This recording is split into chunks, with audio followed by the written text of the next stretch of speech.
शेतकरी मित्रांनो, new organic treatment केलेला प्लॉट राहुल गोरख पाटील, राहणार खर्डी, तालुका चोपडा, जिल्हा जळगाव यांनी न्यू ऑर्गॅनिक ट्रीटमेंटचे प्रोडक्ट वापरले. याविषयी सविस्तर माहिती तुम्हाला राहुल गोरख पाटील हे सांगतील.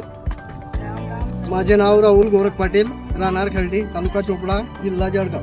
मी न्यू ऑर्गॅनिकचे प्रोडक्ट वापरले आहे. ते वापरून मला समाधानकारक रिझल्ट मिळाले आहेत. त्याबद्दल मी समाधानी आहे. माझा मोबाईल नंबर 7757804705. या प्लॉट वरती 2 किलोचे फळ सुद्धा लाल आहेत. याला सेटिंग चांगली होती, याला पावडर चांगली होती.